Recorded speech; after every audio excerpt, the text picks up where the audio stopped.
Bienvenido a través de la Biblia con Les Felden, un recorrido de 30 minutos por las Escrituras, enseñando verdades bíblicas profundas que cambian la vida de las personas. Ahora, aquí está su anfitrión, Les Felden. Bien, retomemos donde lo dejamos la semana pasada. Y nuevamente, para aquellos de ustedes que nos ven por televisión, si nos están viendo de semana en semana, les advertimos que a veces puede que tengamos que hacerlo de repente debido al reloj, cortarlo, pero retomaremos justo donde estamos ahora nuevamente esta noche. Así que regresa conmigo a donde nos quedamos, en Efesios capítulo 4, y hemos dejado esto en la pizarra nuevamente, específicamente para que podamos hacer una rápida revisión de que cuando nacemos del Hijo de Adán, no somos más que cuerpo y nada alma. Y esa alma es una antigua naturaleza pecaminosa, y algo tiene que suceder para que volvamos a tener una relación con Dios. Ahora, un pensamiento acaba de venir a mi mente y lo voy a poner en la pizarra para no olvidarlo. Vamos a hablar, si tenemos tiempo en esta media hora, de lo contrario en la siguiente, sobre el concepto de redentor. Porque después de todo, ser redimido significa ser ¿qué? Comprado de nuevo. Bueno, si somos traídos de vuelta, entonces significa que algo se perdió en algún momento. Bueno, lo veremos en unos momentos, pero por ahora volvamos a donde lo dejamos, como que como hijos de Adán reconocemos que somos pecadores. Según Romanos 3:23, todos hemos pecado, todos hemos caído en falta porque nacemos de Adán. Y ahora el Espíritu Santo de alguna manera, y es difícil de explicar, pero de alguna manera el Espíritu Santo abre nuestra comprensión espiritual para que podamos creer que Cristo, literal y físicamente, así como espiritualmente, murió la muerte que merecemos. Él tomó nuestro lugar, lo llamamos sustitución, Él murió en mi lugar.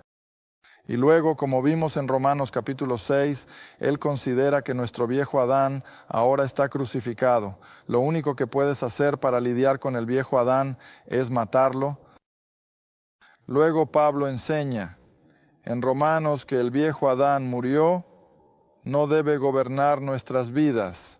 Lo consideramos muerto. Pero bien, volvamos a Efesios 4 y volvamos a esos versículos que vimos la semana pasada. Versículo 22, que desechen en cuanto a la antigua manera de vivir o conversación, el viejo hombre, ese viejo Adán, Efesios 4:22, que es corrupto según los deseos engañosos, sean renovados en el espíritu de su mente y que se vistan del nuevo hombre, el nuevo hombre, no el viejo Adán, vamos a dejarlo de lado, pero el nuevo hombre que después de Dios. En otras palabras, después de que Dios actúa en el poder del Espíritu Santo, tenemos una creación, una nueva parte creada en nosotros y está creada en justicia y verdadera santidad. Ahora, cuando eso sucede, ves, Pablo puede continuar instruyéndonos sobre lo que será parte integral del cambio en nuestra forma de vivir. Bueno, vamos a dejar de lado todas las cosas que antes eran bastante comunes. Son simplemente naturales y no tomaremos tiempo para leerlos. Puedes hacerlo a tu ritmo. Muy bien. Ahora, si quieres, regresa a Romanos capítulo 3. Ahora notarás que muchas de estas referencias sobre lo que Dios hace en la salvación provienen del libro de Romanos. Y nuevamente el Espíritu Santo fue tan cuidadoso, incluso en la alineación de nuestros libros del Nuevo Testamento. Me temo que mucha gente no se da cuenta de eso porque verás, el libro de Romanos fue en realidad escrito después de Gálatas y después de Primera y Segunda de Tesalonicenses, y sin embargo, cuando los líderes de la iglesia, cuando fue en los 300 y tantos, se reunieron y juntaron nuestro Nuevo Testamento, el Espíritu Santo fue tan evidente que colocó el libro de Romanos justo después del libro de Hechos en lugar de Tesalonicenses, o Gálatas, o una de sus otras cartas anteriores, y hay una razón para ello, es porque el libro de Romanos es tan básico en estas enseñanzas sobre la salvación. Salimos del libro de Hechos y aquí vemos Romanos y toda la base está establecida en esta carta. Y luego, como hemos estado haciendo, juntamos todas las piezas de nuestras otras epístolas. Está bien, volvamos al capítulo 3 de Romanos. Vamos a bajar al versículo 21. Pero ahora, bueno, tal vez deberíamos volver al versículo 20. Por lo tanto, Pablo escribe por las obras de la ley. Ahora, cuando vemos la palabra ley, ¿qué es lo primero que normalmente piensas? Bueno, los 10 mandamientos. La ley en sí, por supuesto, era todo ese concepto de la ley de Moisés. Era el ritual, su adoración, sus sacrificios. Eran los 10 mandamientos, la ley moral, pero también era la ley civil, cómo el vecino trataría al vecino, y así sucesivamente. Pero aquí, cuando Pablo se refiere a la ley, está hablando de la ley moral, los 10, ¿está bien? Versículo 20 de nuevo. Por lo tanto, por las obras de la ley, el cumplimiento de los 10 mandamientos. ¿Cuánto habrá? Ninguna carne será justificada ante él. ¿Por qué? Porque la ley solo tiene un propósito en las Escrituras. ¿Y qué es? Porque por la ley es el conocimiento, no de Dios, sino de qué pecado. ¿Ves? Ahora, cuando Dios dio los 10 mandamientos, estos simplemente mostraron al viejo Adán cómo realmente operaba, y eso era todo lo que la ley podía hacer. Todo lo que la ley podía hacer era mostrar al hombre que estaba inclinado a tomar el nombre de Dios en vano, está inclinado a adorar ídolos, simplemente está naturalmente inclinado a ser envidioso, está naturalmente inclinado a querer robar, está inclinado. Todas estas cosas que la ley prohíbe, y así eso era todo lo que la ley estaba destinada a hacer, mostrar al hombre su pecado. Está bien. Ahora, si quieres, baja al versículo 21. Pero ahora, ¿cuál es el ahora? Bueno, no estamos bajo la ley de Moisés. Pon tu mano aquí en el capítulo 3. Ven al capítulo 6, porque hay muchas personas que no entienden la diferencia entre la ley y la gracia, y hay toda la diferencia del mundo porque la Biblia lo delimita. Está bien, y aquí llegamos ahora entonces en Romanos capítulo 6, bajando al versículo 14. ¿Y qué dice? Porque el pecado, el viejo Adán ahora, esa vieja naturaleza, no tendrá dominio sobre ti, no te va a dominar más, está muerto. Porque no estás bajo la ley, sino bajo qué, gracia, ¿ves la diferencia? Y luego vuelve y repite la afirmación en el versículo 15. Entonces dice, ¿qué entonces? ¿Pecaremos? ¿Seguiremos haciendo lo que queramos? Porque no estamos bajo la ley, sino bajo gracia. Oh, no pienses tal cosa, la gracia no nos da licencia. Pero por otro lado, no estamos bajo esa exigencia de la ley. Tú harás y no harás. Eso es cosa del pasado. Muy bien, ahora entonces regresa al capítulo 3 y nuevamente en el versículo 21. Pero ahora, ya que no estamos bajo la ley, bajo el antiguo sistema mosaico, sino ahora la justicia de Dios sin la ley. Oh, la gente se rebela ante eso. Oh, no sé cuántas personas han dicho, sí, pero estoy cumpliendo con los 10 mandamientos. Oh, pero escucha, Dios no está exigiendo que mantengamos los 10 mandamientos per se. Tenemos que reconocer que ahora es un conjunto de circunstancias completamente diferente, pero ahora la justicia de Dios sin la ley se manifiesta. o se pone en el centro de atención, si lo prefieres, siendo testificada por la ley y los profetas, mira, nada. Contradice lo que ha venido antes, todo encaja en su adecuado desarrollo de la palabra, y luego llegas al versículo 22, incluso la justicia de Dios sin la ley se manifiesta o se pone en el centro de atención, que no es por cumplir la ley, no por ser religioso, sino como por la fe en Jesucristo para todos y sobre todos aquellos que creer. ¿Ves la diferencia? Para aquellos que creen, porque no hay diferencia. ¿Y por qué no hay diferencia? Porque todos hemos pecado. Judío que cumple la ley era un pecador. Los gentiles que no cumplen la ley eran pecadores. Y así tenemos que reconocer que solo es por fe en el Evangelio que llegamos al lugar de creer que Cristo efectivamente murió por nuestros pecados y resucitó de entre los muertos.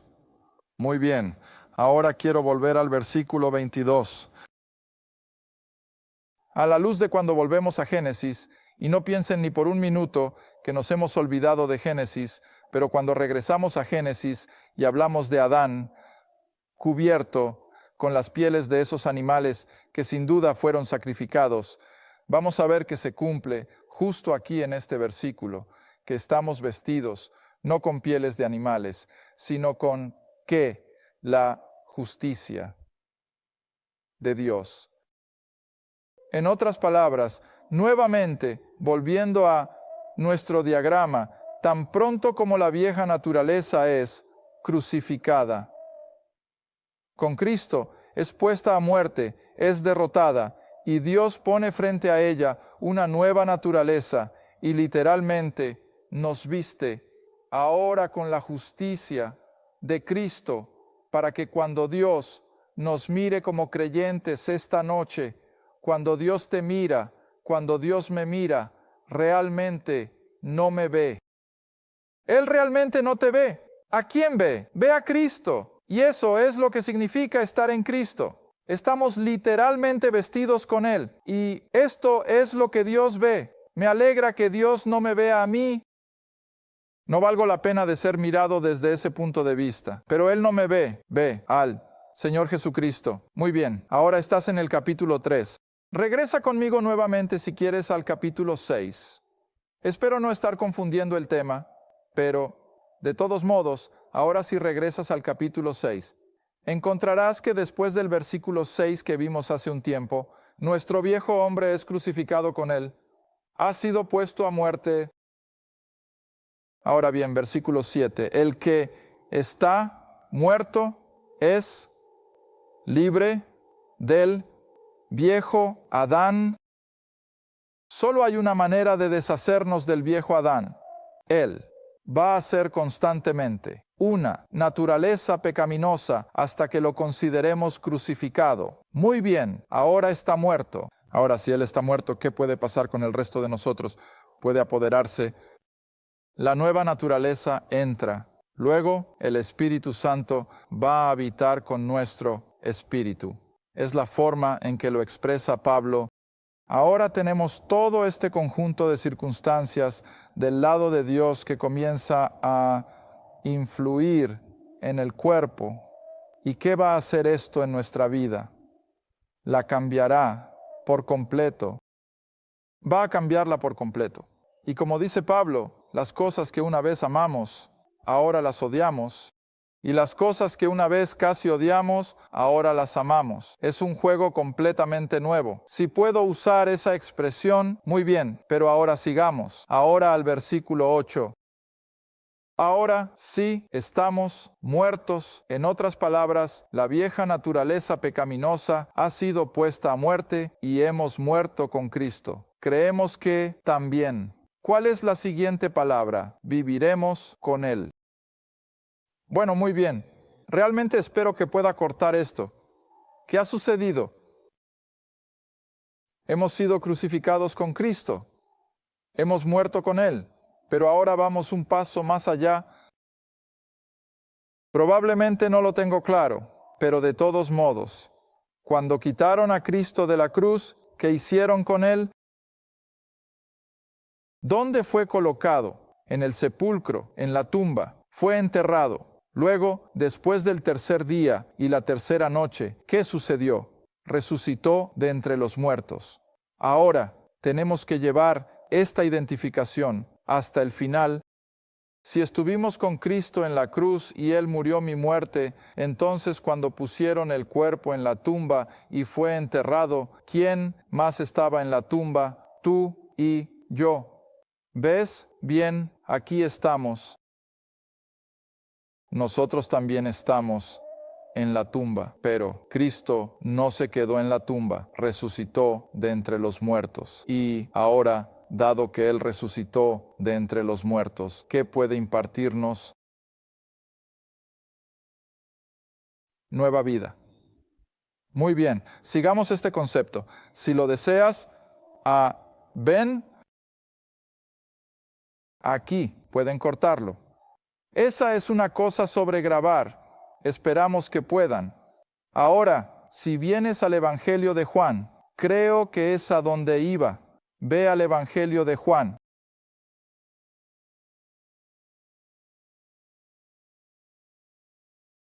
Capítulo 12. Del Evangelio de Juan, capítulo 12. Por favor, bajen ahora mismo al versículo 20.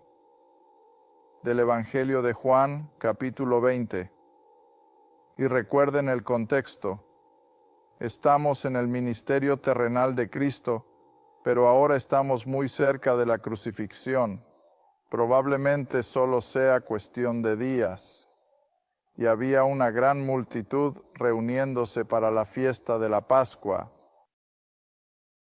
Los judíos llegaban de todo el imperio romano para las festividades.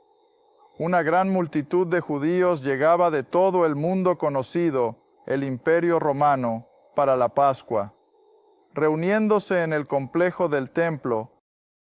Y sin duda, muchos judíos tenían amigos gentiles a quienes llevarían con ellos. Quiero decir, después de todo, era un gran viaje volver hasta Jerusalén, pero cualesquiera que sean las consecuencias, llegamos al versículo 20 del capítulo 12. Vemos el relato de que había ciertos griegos. Había griegos entre ellos que subieron a adorar en la fiesta, gentiles. Está bien, versículo 21. Los mismos, es decir, estos griegos, se acercaron a Felipe, que era de Betsaida de Galilea. En otras palabras, uno de los 12, y estos griegos le dicen a Felipe, Señor, queremos ver a Jesús.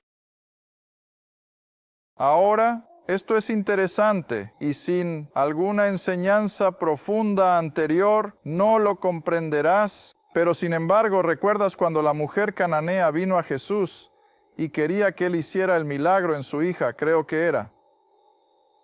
¿Y qué dijeron los discípulos? Mándala lejos, es una molestia.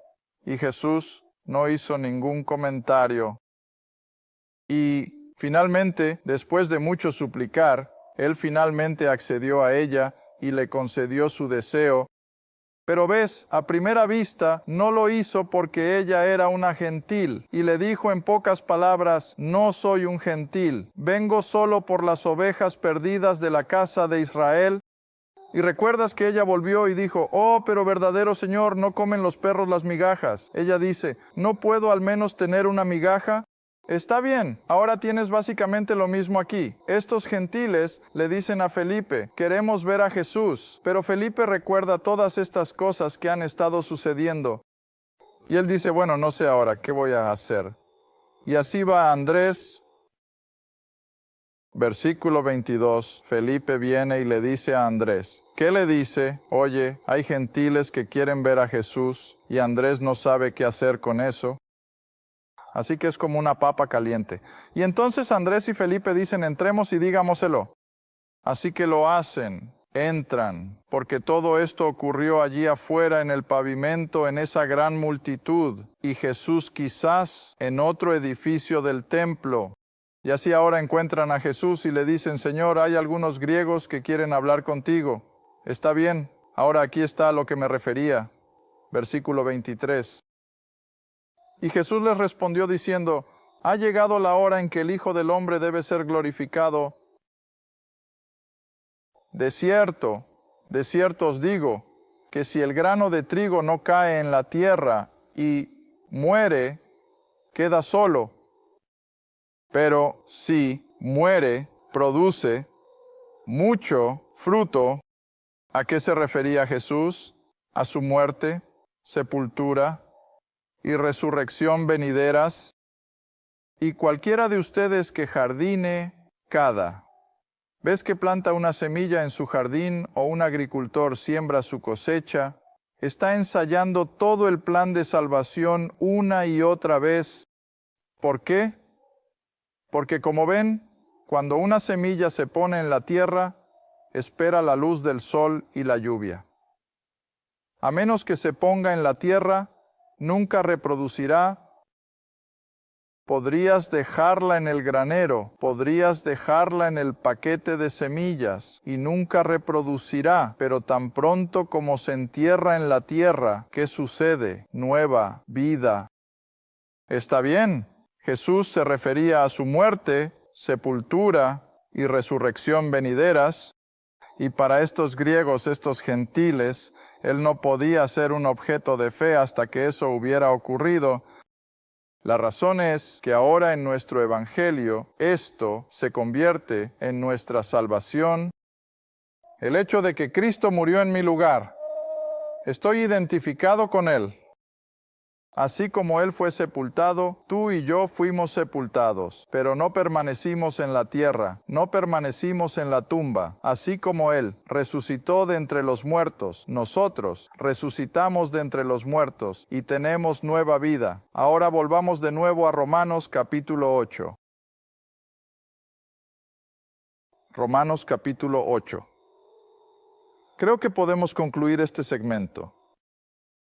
Y luego, en nuestra próxima lección, podremos volver una vez más al libro de Génesis, ahora mismo en Romanos capítulo 8, continuando con todo este concepto. Versículo 10, si Cristo está en ti y también puedes tomar otras porciones y estás en Cristo, el cuerpo está muerto a causa del pecado, el viejo Adán, pero el Espíritu es vida a causa de la justicia. Pero si el Espíritu, ahora aquí está el versículo que quería, pero si el Espíritu de aquel que levantó a Jesús de los muertos habita en ti, aquel que levantó a Cristo de los muertos, también vivificará o dará vida a tus cuerpos mortales por su Espíritu que habita en ti. Ahora, ¿no se está uniendo todo? Espero que sí. Todo se une en este plan completo de redención, y lo veremos en la próxima media hora, pero revisémoslo de nuevo. El Espíritu Santo de alguna manera entra en nuestros procesos de pensamiento. Él nos convence de que somos pecadores, somos hijos de Adán, y que el Evangelio es el único remedio. ¿Está bien?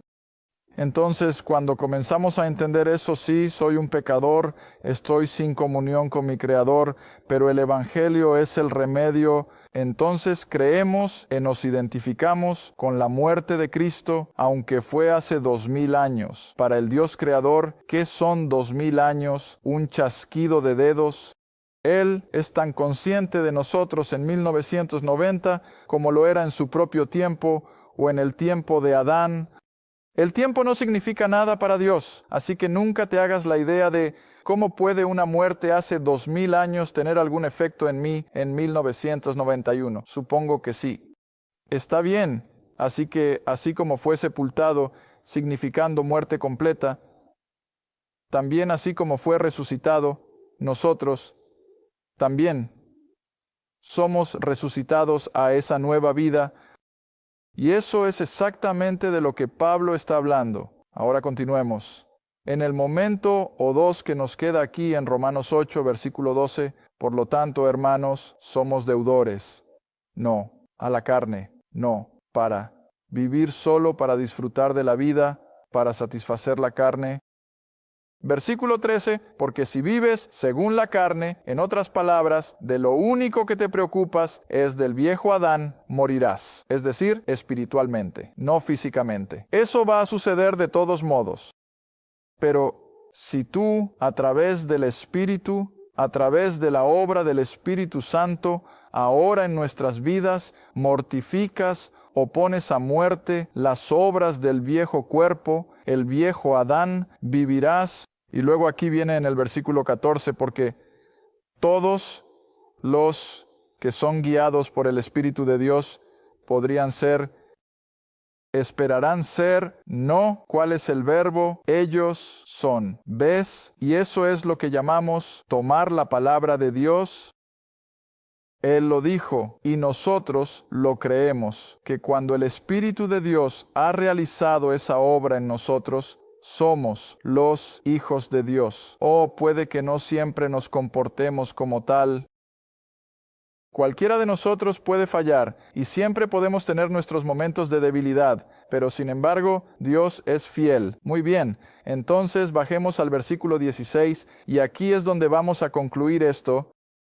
En el versículo 16, el Espíritu mismo da testimonio a nuestro espíritu de que somos hijos de Dios. Ahora mira ese versículo cuidadosamente a la luz de nuestro diagrama. El Espíritu Santo da testimonio a nuestro espíritu que ya no somos hijos del viejo Adán, sino que como resultado del plan de salvación de Dios, ¿qué somos ahora? Somos hijos de Dios. Ahora, si somos hijos de Dios, mira el siguiente versículo. Ahora, si somos hijos de Dios o somos niños, entonces somos herederos. Herederos ordinarios, somos herederos de Dios y coherederos con Cristo. Si es que padecemos con Él, para que también seamos glorificados juntos. Oh, Espero que puedas vislumbrar lo que tantos a lo largo de los años han podido ver solo usando estos diagramas, cómo nuestra salvación no es solo algo que decimos. A la ligera sí, lo creo. Pero, que podamos entrar en ello, experimentarlo y saber que las promesas de Dios son nuestras y colocamos nuestro destino eterno completo en ellas sin miedo, sin ninguna consternación en absoluto. Las promesas de Dios, promesas firmes, son seguras. No tenemos que vacilar, no tenemos que dudar. Quiero que la gente haga estudiar la palabra. Gracias por ver A Través de la Biblia con Les Feldick. A Través de la Biblia es un ministerio apoyado por socios. Si este programa ha sido de ayuda para tu estudio de las Escrituras y te gustaría que otros disfrutaran de la enseñanza, tu apoyo sería muy apreciado. Escríbenos a Les Feldick Ministries, Ruta 1, Caja 760, Quinta, Oklahoma, 74152 o llama al 1-800-3669-7856. Recuerda, todos los programas están disponibles en forma impresa, en casete de audio y en cinta de video. Asegúrate de sintonizar la próxima vez A Través de la Biblia con Les Feldick.